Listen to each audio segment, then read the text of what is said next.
Ho, ho, ho!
Ho, ho, ho!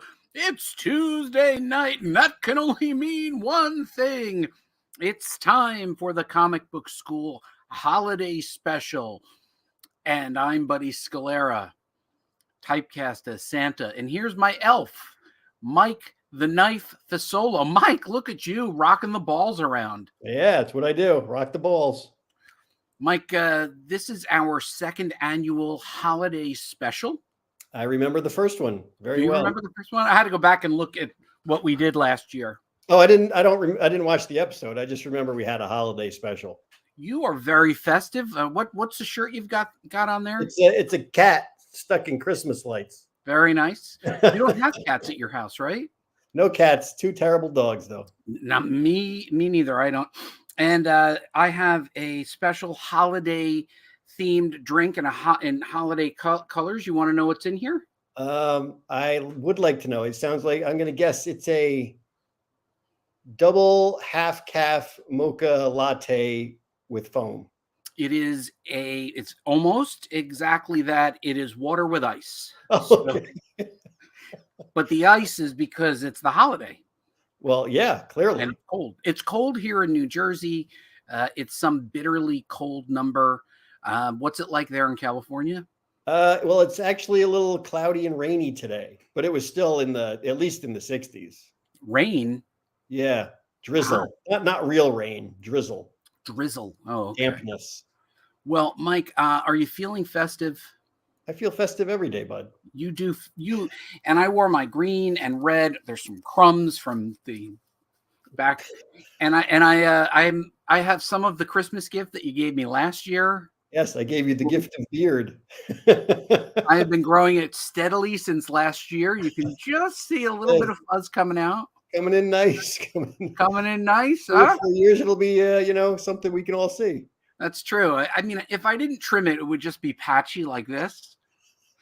But that's how I grow facial hair. But Mike, tonight isn't about my facial hair. Tonight is about the festival. Let me start over. Mike, tonight is about the year-end celebration as the holidays bring us to the close of the year. We'll kick off next year with a planning episode, but this is just about a little bit of celebration and good cheer. Do you want to take a sip to that, Mike? I would. Water with ice. Water with ice. Can't go wrong with that. That's it. That's all we have. Okay. But Mike, we put a good show together, and you even put together a holiday-themed trivia. I did. For today. Yeah. Uh-huh. You ready to go, or do you want to wait till later? I'm going to pull up my slides because people love my slides, or at least you and I do. I think that's very nice. You put the green shadow behind it. That's nice, and outlined them in red. Yeah. Every designer everywhere is cringing. I don't think so. Not too bad this time. No, it looks pretty nice. I couldn't do that. Oh, and Glenn Gatilla, we had a plug-in baby Jesus that could kill squirrels. Christmas was fun back then. I don't know. Why were the squirrels eating baby Jesus? Yeah. Also, less fun for the squirrels. That's true. That is true. It was not Christmas for the squirrels at the Gatilla household. So, Mike, unless they went to see baby Jesus. Yeah.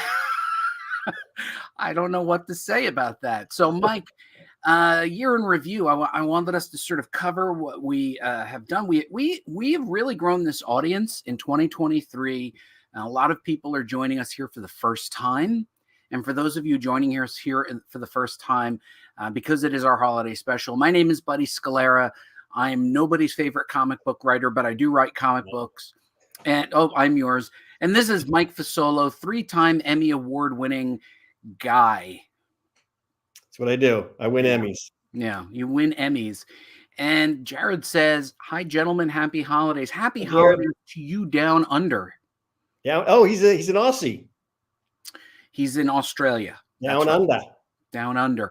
Don't do the accent. Don't do the accent. He'll tune out. I think the accent is working pretty good. I can only do those 2 words though, but that's true. And I think this is a little too close up for guys our age. So I'm just gonna bring it right back over here. There you go. Zoom back. All right, Mike. So our year in review. Oh, there you go. Well, how many episodes did we make in 2020? 5 episodes did we make? Do you want to guess how many live episodes we made in 2023, Mike? I'm gonna go with 53. Mike, you were spot on. There are 52 weeks in the year. We're not even in the 52nd week, but we have made 53 episodes. We'll touch on that because we did do a live show in Morocco. We'll talk a little bit about some of the guests that we had. That's pretty astonishing, isn't it, Mike? It is. I mean, for us, it's pretty consistent. Which is weird. Which is, shocking. I mean, I figured this would go like 3 or 4 episodes and then, peter out. Yeah, it's weird. Well, you know what? Knowing that there are people watching, I believe has made us a little bit more consistent.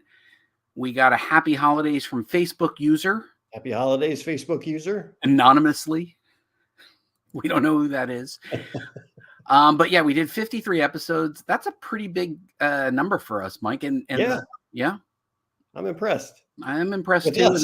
And then hold on, let me ask the question. How many episodes did we make in 2023? They were out of order.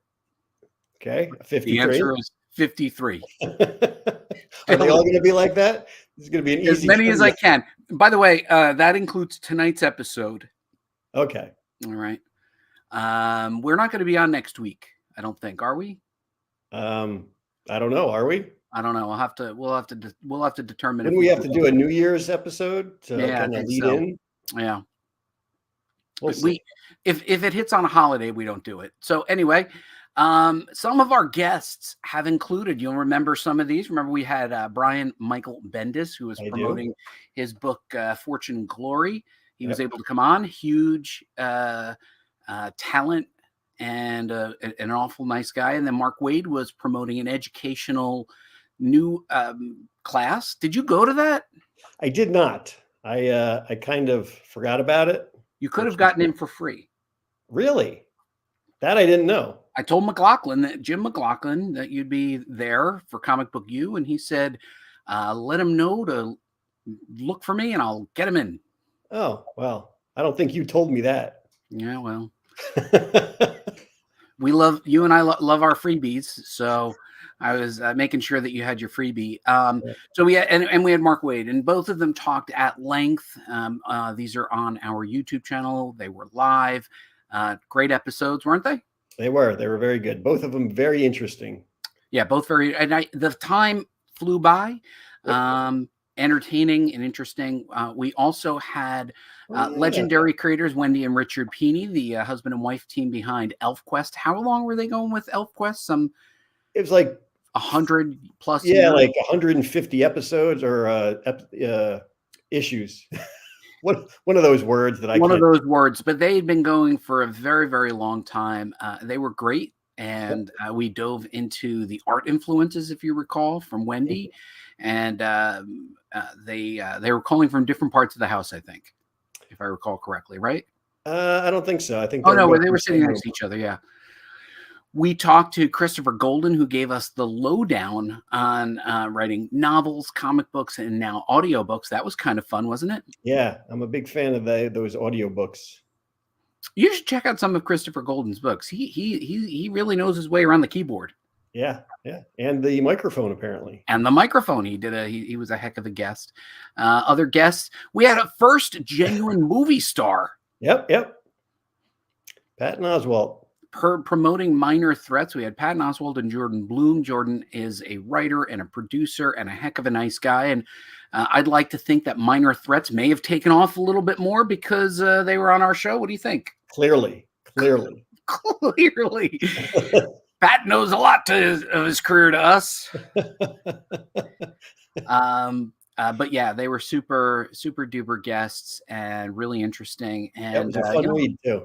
Yeah, it was part of a really good year of guests. I'm sure we'll have a lot of great guests in the coming year. But we went abroad, Mike.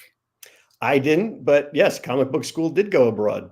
This was an unbelievable experience. Darren Sanchez, who you see there on the far right, Ariel Olivetti, you see there on the left, Mariel Del Pino in the middle. We went and talked about and taught comic books in Morocco. Did you visit Rick's Cafe American? Somehow we failed to do that. That's like the only reason to go, besides a convention where you talk about comic books. Well, I guess there's something for us to do the next time we go back to Morocco. But it was a crazy event, and that also got our live numbers up. We did something deeply risky. We thought it would be interesting to bring top name creators live into Morocco, and we trusted the internet to bring U.S. creators into Morocco and did live Q&As with them and with the audience. The audience was allowed to ask questions, and it was a pretty exciting experience. We had 4 days there, and we had 4 guests. You could see we had Fabian Nicieza. Bob Layton, a well-known American comic artist, was calling in from Tokyo at like 3 in the morning or 4 in the morning. We had my personal good friend, Marcello Ferreira, who he and I worked on a comic book together many years ago. We worked on Richie Rich comics together. Good old Richie Rich. And then Dan D.G. Chichester, who is actually writing Daredevil again. He was best known for writing Daredevil, but Dan and I met in the marketing and advertising world, and we became fast friends. But that was what helped get our numbers up in terms of live streams and stuff. So that was a pretty. Have you watched any of those yet? I watched some of them, clips of some of them. Okay, didn't watch the whole thing. That's fair. But we're hoping to go back to Morocco and to other countries to bring comic book education and excitement. It was all very educational, but you know what? The education was for us, Mike. We learned about another culture. We learned about how enthusiastic people are about their comic books, particularly Marvel comics, I think. But yeah, they love the movies, they love the TV shows, and that was super fun.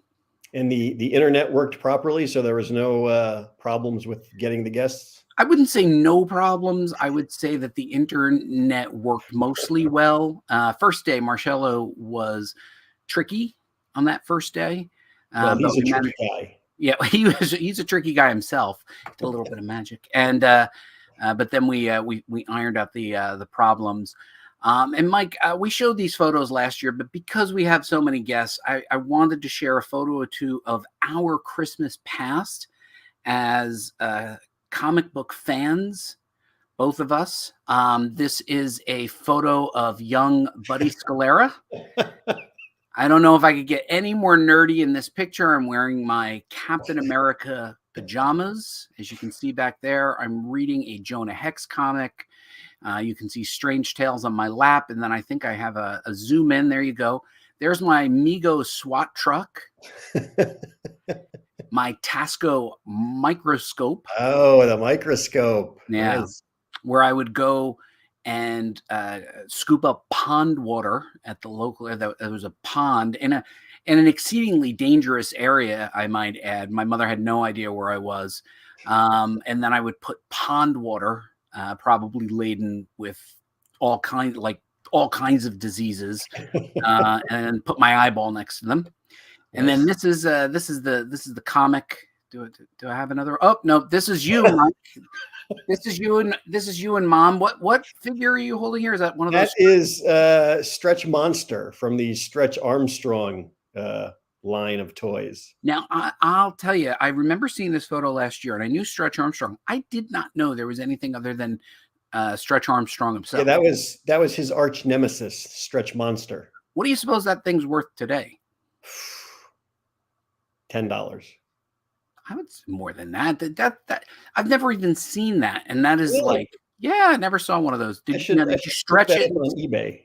Did you stretch it until the cancerous materials came out of it? I don't remember what happened with Stretch Monster, but I do remember that Stretch Armstrong, I had him as well.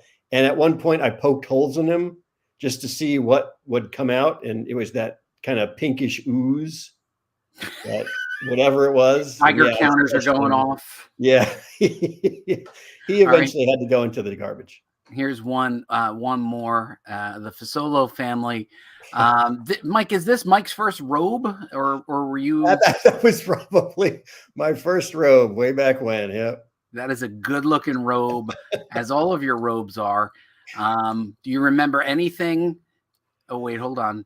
We Glenn Gatil said no Boxing Day special. That's No, tomorrow's show. that's is that when is Boxing Day? Boxing Day, I believe, is the day after Christmas. After Christmas.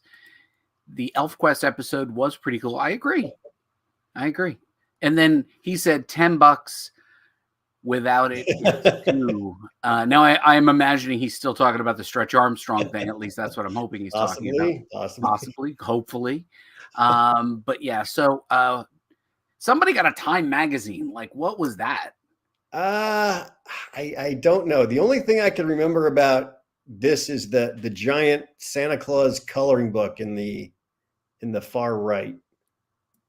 Oh, you remember getting the Christmas coloring book, and I loved that thing. Did you colored it? Oh, of course. You still have it? I don't think so. Mike could be stuck in the attic somewhere. I never know. It probably is in that giant house. All right, so that was your holiday. That was your Christmas. I guess Mom was taking the photo. But Mike, like last year, there's still a couple days before the Christmas holiday. Sorry if we've missed other holidays, including Hanukkah. But the holiday gifts for comic creators pulled together some last-minute gifts.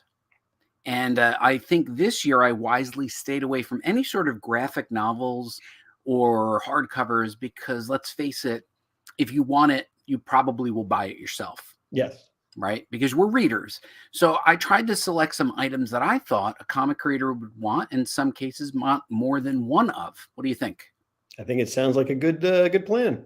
All right. So this year, McFarlane Toys, best known as the toy company from Todd McFarlane, branched out, got the DC license, and has been doing some of the best DC figures ever seen, with characters rarely seen and great variants.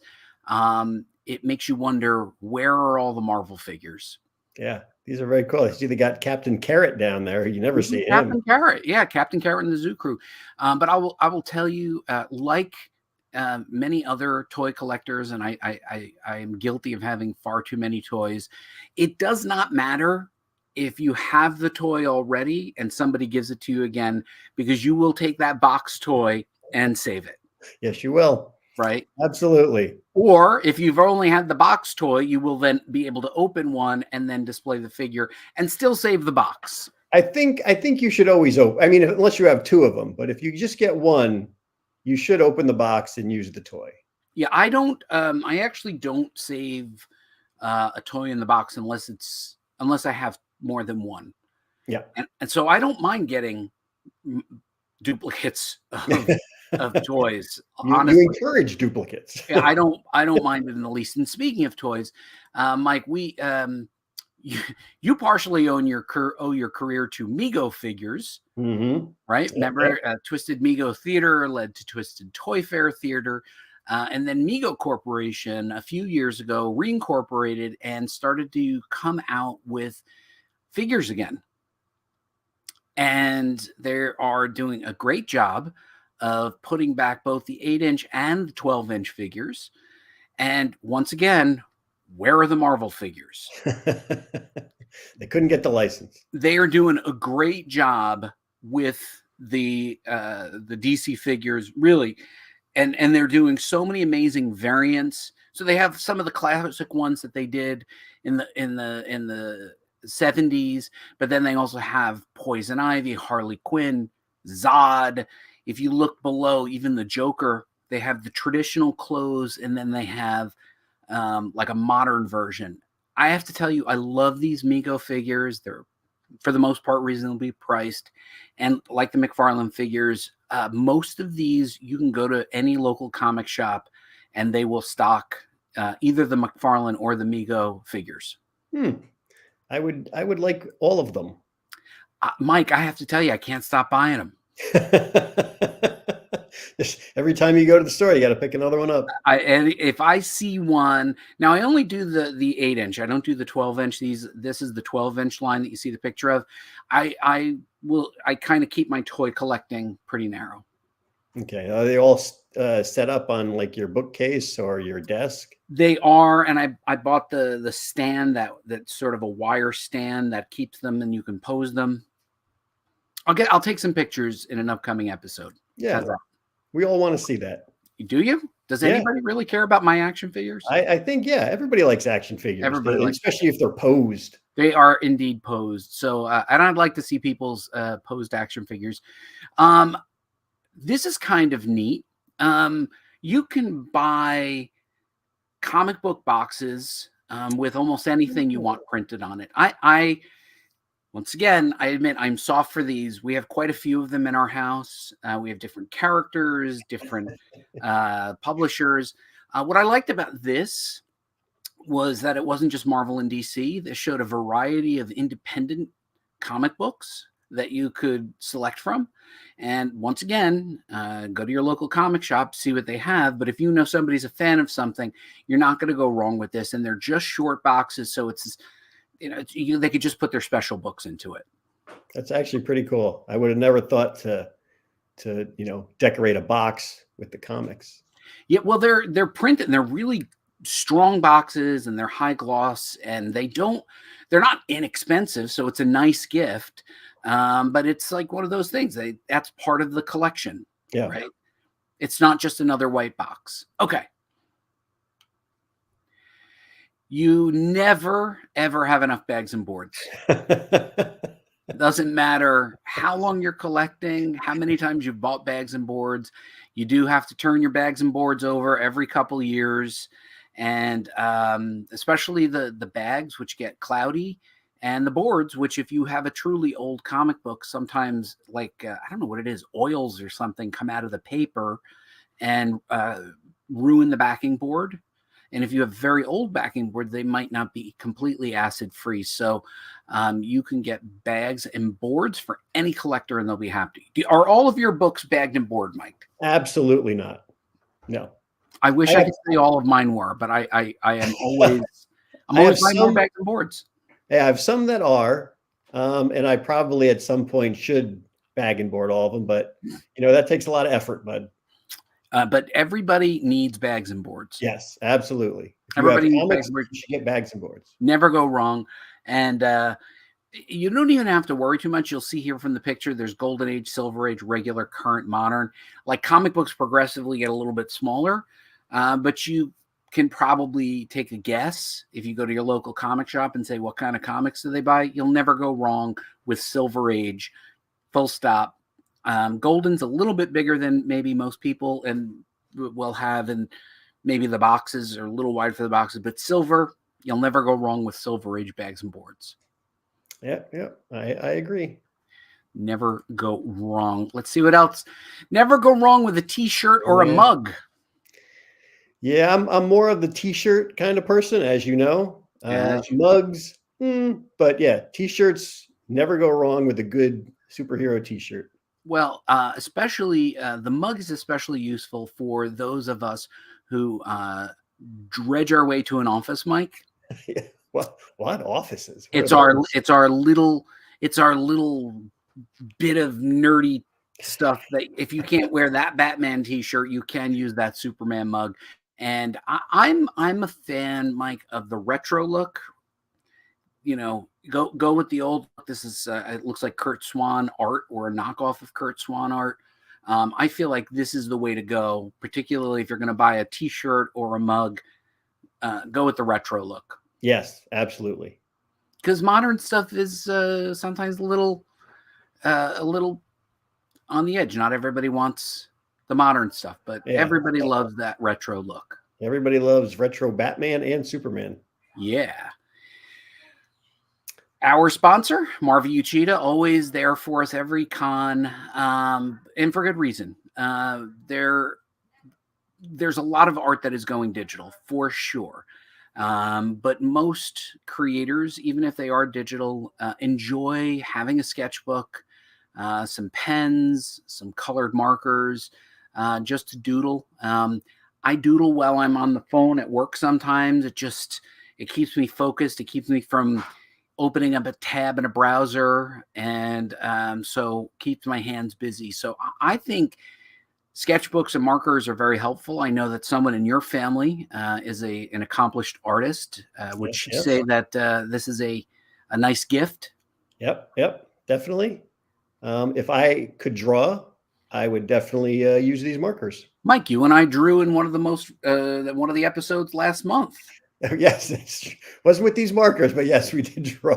We did draw, right? We both had high-level stick figure skills.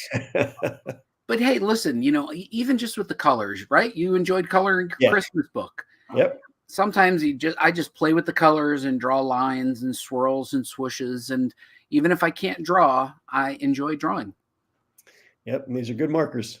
They are good markers, and always get good sketchbooks. I like spiral bound personally because they fold over. Some people will get like the bound version, which I don't like because then you have that whole book open. I like a little spiral bound personally. Then if you're asking, Mike. And you'll never go wrong with a gift certificate from your local comic shop. Most comic shops that I know of will offer some sort of gift certificate program. And if you are not clear on where to go for the local comic shop, you can go to comicshoplocator.com, put in your zip code, and they will tell you where to find comic shops near your zip code. I think you said that last year or at some point, and I was shocked that they had something like that. Are you still shocked? I am. Like, you popped it up again, and I'm like, you can just type in your zip code and they tell you where all the comics are. It's a great thing, but it's strange. And it's very useful because when I travel, and you know I travel a lot for my day job, I always go to the zip code locator and I try to find the local comic shop in the area. I enjoy going to comic shops all over the world. I have stopped in as many countries as I could find, and I enjoy using the comic shop locater. I don't think it always works internationally, but it definitely works in the US. I was going to say, did it work in Morocco? I don't think they had comic shops. I think they get them in bookstores. But you know what? A gift certificate is perfect. Allow that person to go and pick out whatever hardcover, softcover edition they want. Get themselves a nice, generous gift certificate, and they will be grateful. What do you think, Mike? I think that's great. They can buy their own Mego figures. Right. Yeah. I mean, gift cards always fit. Yeah. They always look good. They're always the right color. And you support your local comic shop. It's true. Very true.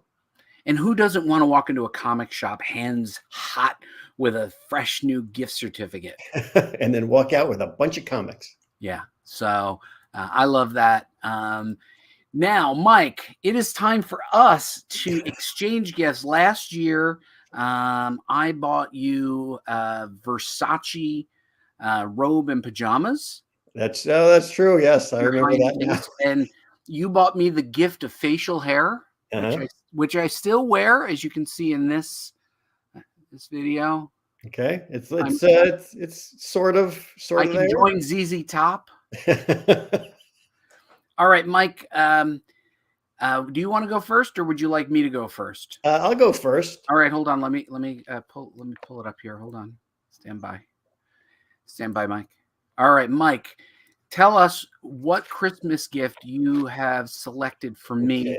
I this year. got you the 2015 West Los Angeles What? Yellow Pages.